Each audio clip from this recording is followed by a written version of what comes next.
एक ब्राह्मण रहते थे काशी में, उनके कोई संतान नहीं थी। महादेव के चरणों में जाकर के उन्होंने अनन्य उपासना की, खूब तपस्या की। उनके भाव से प्रसन्न होकर के महादेव प्रकट हो गए और प्रकट होकर के बोले, विप्रदेव वर मांगो, क्या चाहिए? बोले, महाराज कुछ नहीं चाहिए, केवल गृहस्थ आश्रम में एक ही वस्तु की अभिलाषा होती है कि एक संतान घर में हो। मैं आपकी नगरी में रहता हूं, नित्य आपका सेवा करता हूं। मैंने वेद आदि कर्मकांड आदि इन नियमों को भी इसलिए सीखा था कि आपकी अर्चना कर सकूं। इनसे मेरा कोई और प्रलोभन नहीं है, लेकिन मेरा अभी एक प्रलोभन है कि मुझे एक संतान चाहिए और वो मुझे केवल आप प्रदान कर सकते हैं। इसलिए मैं घनघोर तपस्या कर रहा हूं कि महादेव प्रसन्न हो तो मुझे दे सकते हैं। भगवान शिव विश्वेश्वर यहीं गंगा के तट पर काशी में ब्राह्मण देवता से बोले, कैसा पुत्र चाहते हो? महादेव ने ब्राह्मण से कहा, कैसा बालक चाहिए तुमको? कुपुत्र चाहिए कि सुपुत्र चाहिए? ब्राह्मण ने कहा, दोनों की डेफिनेशन बताओ, कुपुत्र किसे कहते हैं, सुपुत्र किसे कहते हैं? बोले, कुपुत्र जो बहुत दुख दे और सुपुत्र जो बहुत सुख दे। ब्राह्मण देवता बोला, फिर तो सुपुत्र ही चाहिए हमको, दुख देने वाला बालक क्यों मांगेंगे? महादेव विश्वेश्वर कहने लगे, लेकिन एक नियम लागू होगा। क्या? कुपुत्र मांगोगे तो उसकी आयु बड़ी लंबी होगी, लेकिन सुपुत्र मांगोगे तो बहुत जल्दी मर जाएगा, 5 साल की आयु रहेगी बस उसकी। बोला, ये तो आप गेम खेल गए मेरे साथ, संतान भी दे रहे हो और ऊपर से अपने नियम भी लगा रहे हो, और उसमें भी ऐसा नियम लगाया है कि मैं कहां जाऊं। अगर पुत्र मांगू लंबी आयु वाला तो वो दुख देगा, तो ऐसे पुत्र का फायदा क्या? और सुपुत्र मांगू तो फिर 5 साल के लिए ही मिलेगा।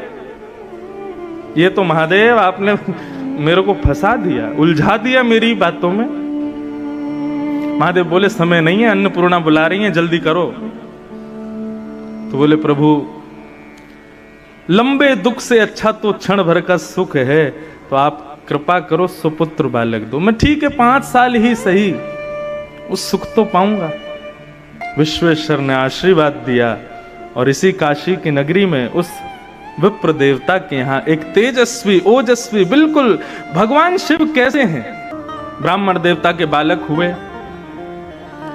अब ज्यों-ज्यों बालक बड़ा होता जावे, ब्राह्मण की चिंता बढ़ती जावे। बालक इतना सुंदर, शिव जैसा। शिव कैसे हैं? बोले, जैसे चांदी का कोई पहाड़ हो ऐसे चमकते हैं महादेव। यदि कभी प्रकट हो जाए तो ऐसे दिखेंगे, बिल्कुल शिव जैसा वो बालक। उसकी क्रियाएं, उसकी मुस्कान, उसकी अलकावली, उसका मुखमंडल, सबको देखकर के सुख लगता है। पिता नित्य चिंता करते हैं कि ऐसे बालक का क्या फायदा, 5 साल बाद तो चले जाना है। नित्य उसको गंगा स्नान कराते, नित्य विश्वनाथ का दर्शन कराते, नित्य काशी के संतों को प्रणाम करवाते, काशी के विद्वानों के सन्मुख ले जाकर के बैठ। उस बालक की ऐसी स्थिति हो गई, वो सबको प्रणाम करता था। एक बार जब उसकी आयु 4 वर्ष की हो गई, 1 साल की आयु रह गई, तो उस बालक को लेकर के उसके बोले, महाराज महादेव ने मुझे ये दिया है, लेकिन इसकी आयु केवल 5 साल की है और ये 4 साल का हो गया, मैं इसके बिना रह नहीं पाऊंगा। आप कैसे भी इसको जीवित रखो, इसकी आयु बढ़ाओ। आप संतों में ताकत है, आप चाहो तो महादेव को कह सकते हो मेरा भाव। बोले, यदि तुम चाहते हो ये बालक जीवित रहे तो इस पर संतों की इतनी कृपा हो जाए, इतनी कृपा हो जाए कि उस कृपा को महादेव चाहते हुए भी कभी नष्ट ना कर पाए। एक दिन आया और उस गली में महादेव के प्रथम 7 शिष्य सप्त ऋषि पधारे। ये सप्त ऋषि कौन हैं? भगवान शिव के पहले 7 शिष्य हैं। सप्त ऋषि पधारे। जैसे ही सप्त ऋषियों को उस बालक ने प्रणाम किया, सप्त ऋषियों ने आशीर्वाद दिया, चिरंजीवी भव। सप्त ऋषि हैं, महादेव के शिष्य हैं। ब्रह्म वाक्यम जनार्दनम, ब्राह्मण की वाणी जनार्दन की वाणी होती है। और मैंने ऐसा सुना है कि ब्राह्मण की वाणी को भगवान भी नहीं काट सकते। अब मेरे बालक की जिम्मेवारी आपकी है, 5 साल का ये हो जाए, इसका यदि बाल बाका हुआ तो पूरे नगर में ढिंडोरा पीटूंगा कि ब्राह्मणों की ऋषियों की बात मत मानना, ये झूठ बोलते हैं। सप्त ऋषि बोले इस गली में लेके कौन आया था हमको? ब्राह्मण ने अपने बालक का हाथ ऋषियों के हाथ में दिया, बोले अब इसकी रक्षा आप करो, जब 6 साल का हो जाएगा तब लूंगा वापस। साल में एक वर्ष चिंता में नहीं रह सकता, अब आप इसको संभालो। सप्त ऋषि उस बालक को लेकर के बैठ गए, बोले क्या करें? तब ऋषियों ने विचार किया, बोले सृष्टि के रचयिता ब्रह्मा हैं, ब्रह्मा के पास चलो, वही कुछ कर सकते हैं।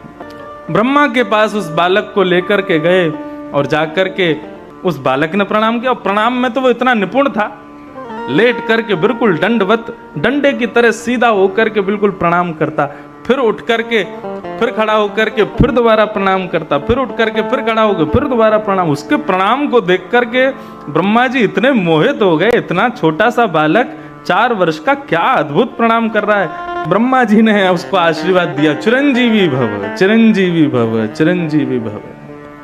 सप्तऋषि बोले हमारी बला कटी, अब इनकी जिम्मेवारी है। हंसने लगे सप्तऋषि।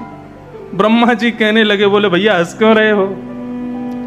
बोले काशी के एक ब्राह्मण का बालक है ये, और साक्षात देवादिदेव विश्वनाथ प्रभु ने ये बालक प्रदान किया है, और ये कह करके दिया है कि ये केवल 5 साल जिएगा।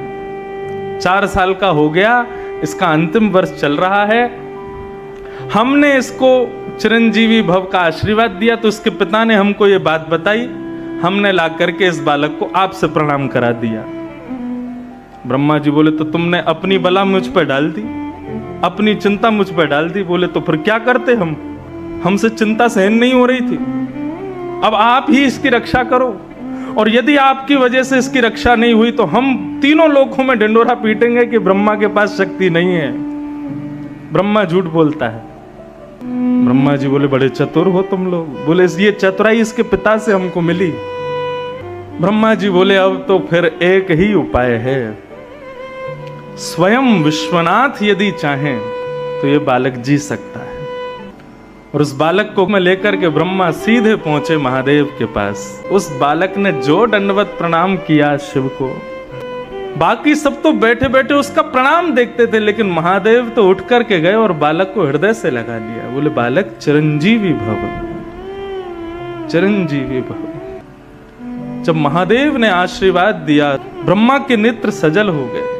परंतु ये कैसे संभव होगा? ये बालक आपने ही प्रदान किया है एक ब्राह्मण को, और इसकी आयु केवल 5 वर्ष की आपने बताई थी। महादेव को याद आया, बोले अरे ये तो वो प्रकांड विद्वान एक ब्राह्मण, उनका बालक है क्या? बोले हाँ, ये आपने ही तो दिया है, अब आप इसको चिरंजीवी कैसे बनाएंगे?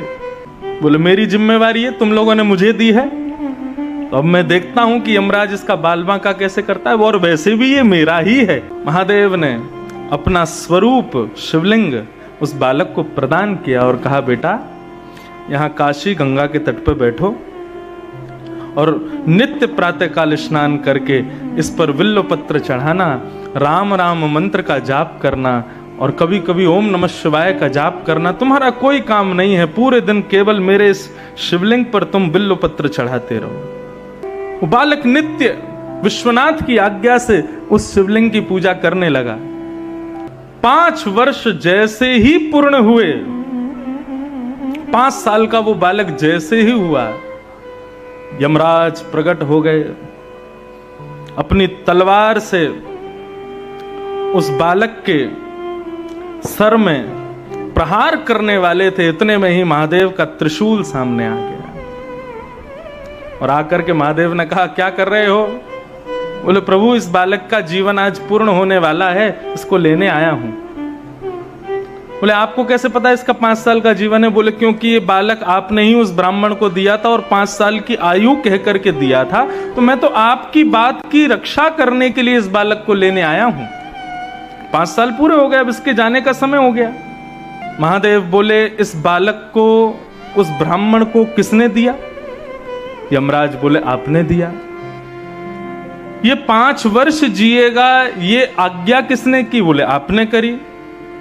तो बोले तो तुम जानते हो शिव का दिन कितना बड़ा होता है। सतयुग त्रेता द्वापर कलयुग, सतयुग त्रेता द्वापर कलयुग, सतयुग त्रेता द्वापर कलयुग जब 71 बार बीत जाते हैं तब एक कल्प पूर्ण होता है।